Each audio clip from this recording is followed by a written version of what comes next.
Продолжаем. Обладательница лирико-колоратурного сопрано, оперная дива с мировым именем Хибла Герзмава вновь подарила казанцам незабываемую встречу с персонажами классической оперы. Герзмава перевоплощалась прямо по ходу движения концерта. В первом отделении была легка и беззаботна, во втором окунулась в атмосферу высокой трагедии. Любое выступление певицы – это всегда событие. Перед началом концерта с Хиблой Герзмава встретился Дмитрий Пивоваров.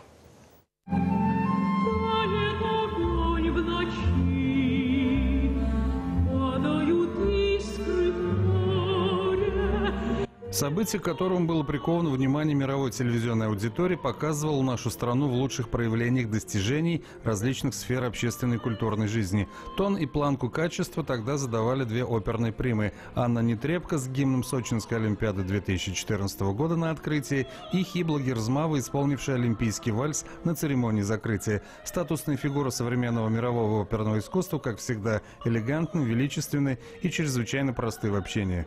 Нужно иметь настоящих друзей, желание и Божью благодать для того, чтобы это было. Вот и все.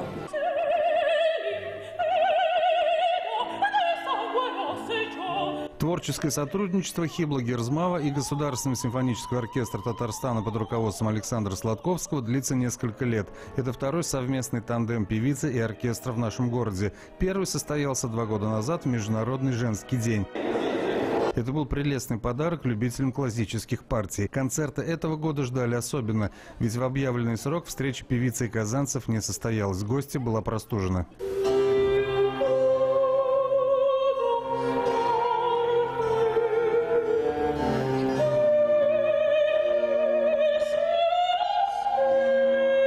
Герзмава бывает в Казани в разных ипостасях, то в составе гастролей театра имени Станиславского и Немировича Данченко, где служит, или в составе международных шаляпинских фестивалей, или сольных проектах. Несколько лет существует и весьма известный фестиваль «Хибла Герзмава приглашает», где вокруг имени собираются единомышленники, работающие в пограничных жанрах.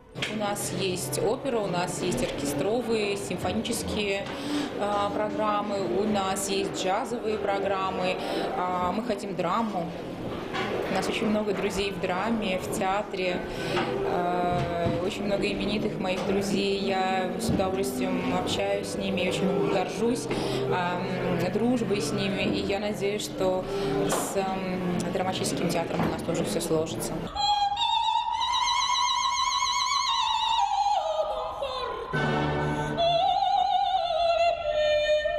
На сцене актриса проживает несколько жизней и словно предлагает слушателю следовать за ней в светлый, задумчивый философский мир. Музыку уводит за собой, оставая время на незабываемую встречу с одной из знаковых певиц нашего времени.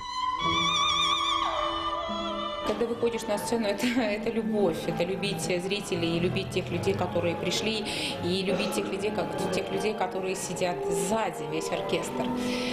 В состоянии любви можно горы перевернуть и все сделать. Дмитрий Пивоваров, Рустем Кадыров, телеканал «Эфир».